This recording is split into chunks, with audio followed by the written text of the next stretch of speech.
Hello friends, સ્વાગત છે આપનું મારા રસોડાના કાઠિયાવાડી સ્વાદમાં. હું ભાવનાબેન રાઠોડ. આજે આપણે બનાવીશું એક નવા સ્વાદ સાથે મગનું શાક. નવું અને સ્વાદિષ્ટ મગનું શાક બનાવવા માટે અહીંયા મેં અડધો કપ મગ ઓવરનાઇટ પાણીમાં પલાળીને લીધેલા છે. અને તમે જુઓ કે મગના દાણા એકદમ સરસ ફૂલી ગયા છે. આ શાક બનાવવા માટે પલાળેલા મગ ખૂબ જ જરૂરી છે. મગનું પાણી કાઢી લેશું અને પલાળેલા મગ મિક્સર જારમાં લઈ લેશું. ફ્રેન્ડ્સ, તમે અનેક વખત મગનું શાક બનાવ્યું હશે, પણ એક વખત આ નવી રીતે મગનું શાક બનાવો. રોટલીની પણ જરૂર ના પડે ને એટલું સરસ આ શાક તૈયાર થશે. હવે મગની સાથે જ અહીંયા મેં 2 લીલા મરચાંના ટુકડા લીધા છે, થોડા આદુના ટુકડા અને 6 કળી લસણ લીધેલું છે. તમે લસણ ના ખાતા હોય તો નહીં ઉમેરવાનું. એની સાથે જ 1 ચમચી સૂકા ધાણા ઉમેરશું અને 1 ચમચી વરિયાળી ઉમેરશું. સ્વાદ પ્રમાણે મીઠું ઉમેરી અને બધું પીસી લેશું. અહીંયા મગ સરસ પીસી લીધા છે. પાણીનો ઉપયોગ બિલકુલ કરવાનો નથી. પલાળેલા મગ હોવાથી મગ એકદમ સરસ પીસાઈ જશે. અને આ રીતે થોડા દરદરા રહે ને તો પણ વાંધો નહીં, ખૂબ જ સરસ લાગશે શાક ખાવા ટાઈમે. મગની પેસ્ટ છે એક મિક્સિંગ બાઉલમાં લઈ લેશું.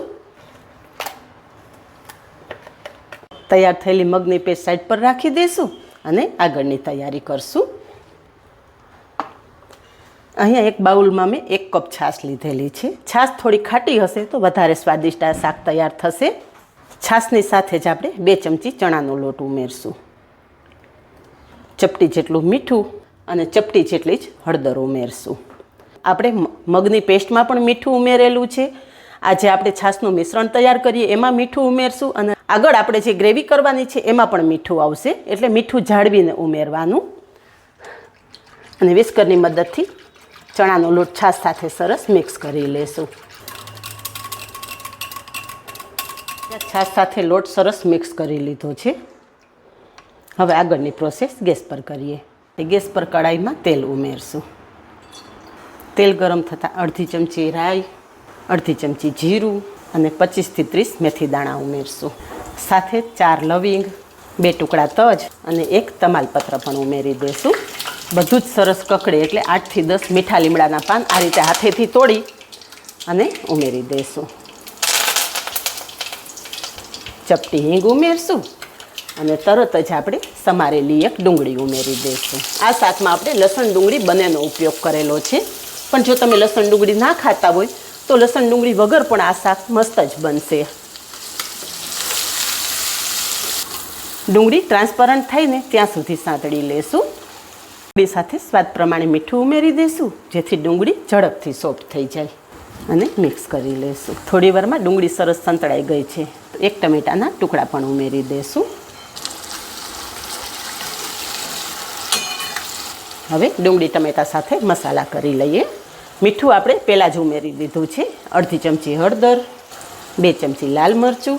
આપણે લીલા મરચાંનો ઉપયોગ પણ કરેલો છે, એટલે લાલ મરચું તમારા ટેસ્ટ મુજબ તમારે ઉમેરવાનું. અને 1 ચમચી ધાણા જીરું પાવડર ઉમેરશું. બધા જ મસાલા સરસ સાંતળી લેશું. આ ટાઈમે ગેસની ફ્લેમ એકદમ ધીમી રાખશું.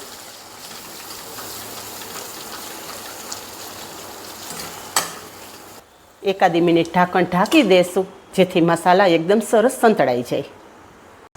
થોડી વાર પછી અહીંયા જોઈએ ને તો ડુંગળી ટમેટા એકદમ સરસ સંતળાઈ ગયા છે.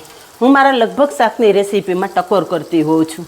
ડુંગળી ટમેટાનો ઉપયોગ કરીને જો તમે શાક બનાવતા હોય ને તો ડુંગળી ટમેટા પ્રોપર સંતળાઈને પછી જ આગળની પ્રોસેસ કરવાની, જો તમારે શાકનો પ્રોપર સ્વાદ જોતો હોય તો. તો અહીંયા તમે જોઈ શકો છો કે ડુંગળી ટમેટા એકદમ મસ્ત સંતળાઈ ગયા છે અને બધું જ તેલ છૂટું પડી ગયું છે. તો આ ટાઈમે જે આપણે છાશ સાથે ચણાનો લોટ મિક્સ કરીને મિશ્રણ તૈયાર કરેલું છે ને એ મિશ્રણ 1 વખત ચમચી ફેરવી અને કડાઈમાં ઉમેરી દઈશું. અને તરત જ સરસ મિક્સ કરી લેશું. એ જ બાઉલમાં વધારે 1 ગ્લાસ પાણી ઉમેરી અને એ પાણી પણ આપણે કડાઈમાં ઉમેરી દઈશું. હવે ગેસની ફ્લેમ થોડી ફાસ્ટ કરશું, જેથી ગ્રેવી ઝડપથી ઉકળી જાય. થોડી વાર ઢાંકણ ઢાંકી દઈશું. હવે ગ્રેવી ઉકળે ને ત્યાં સુધીમાં આપણે આગળની પ્રોસેસ જોઈ લઈએ. જે આપણે મગની પેસ્ટ તૈયાર કરી રાખેલી છે ને એમાં 1 ચપટી જેટલા જ કુકિંગ સોડા ઉમેરશું, વધારે નથી ઉમેરવાના. અને કુકિંગ સોડા પેસ્ટ સાથે સરસ મિક્સ કરી લેશું. હવે બાકીના કોઈ મસાલા ઉમેરવાની જરૂર નથી. અહીંયા તમે જુઓ, થોડા કુકિંગ સોડા ઉમેરવાથી મગની પેસ્ટ સરસ ફ્લપી થઈ ગઈ છે.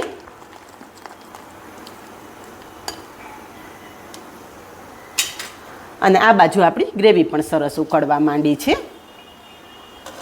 ગ્રેવી એકદમ સરસ ઉકળી જાય ને પછી જ આપણે આગળની પ્રોસેસ કરવાની છે. અહીંયા ગ્રેવી સરસ ઉકળ્યા પછી આપણે જે તૈયાર કરેલી મગની પેસ્ટ છે ને એમાંથી નાના નાના ભજીયા આપણે ગ્રેવીમાં મૂકશું. ગેસની ફ્લેમ ફાસ્ટ રાખવાની છે અને આ રીતે આપણે જે વડી બનાવશું કે ભજીયા કહો, જે કહો તે આ છૂટા છૂટા આ રીતે ઉમેરવાના છે. ગેસની ફ્લેમ બિલકુલ ધીમી કરવાની નથી. આ વાતનું ખાસ ધ્યાન રાખવાનું. ઉકળતી ગ્રેવીમાં જ આ રીતે આપણે વડી મૂકવાની છે અને છૂટી છૂટી મૂકવાની છે. એ વાતનું પણ ખાસ ધ્યાન રાખવાનું.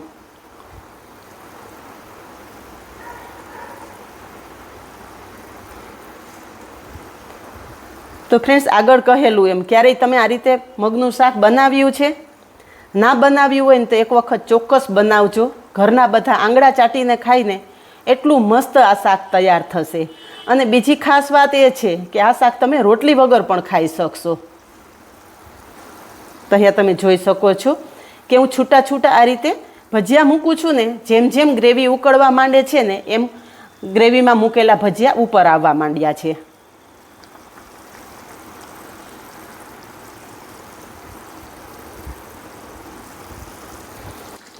અહીંયા આપણે તૈયાર કરેલી બધી જ પેસ્ટના ભજીયા મેં કડાઈમાં ઉમેરી દીધા છે. અને તમે જોઈ શકો છો કે ભજીયા ગ્રેવીમાં મૂકતા જ ગ્રેવી બધી જ એબ્ઝોર્બ થવા માંડી છે. હજી આ ભજીયાને આપણે બફાવાનો સમય આપવો જોશે, એટલે ગ્રેવી થોડી પાતળી કરવી જરૂરી છે.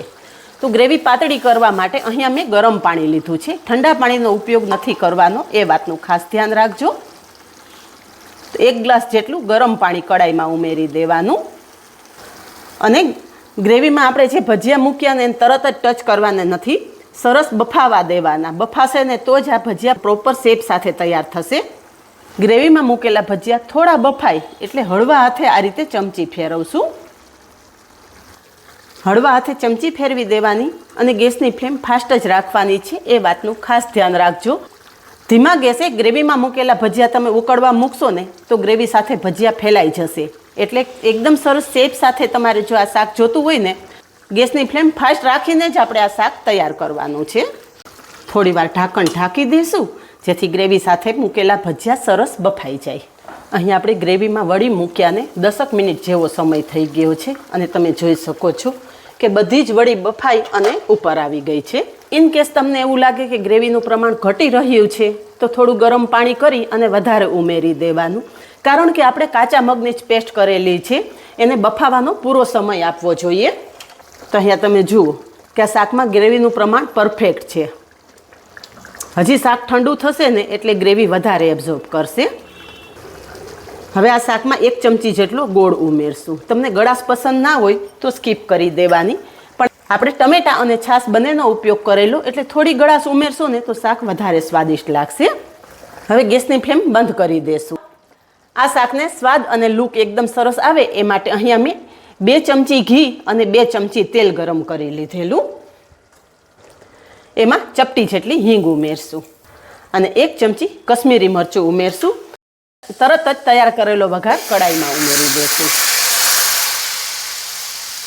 ઉપરથી ફ્રેશ સમારેલી કોથમરી ઉમેરી દઈશું. તો તૈયાર છે એકદમ મસ્ત નવા સ્વાદ સાથે મગનું શાક.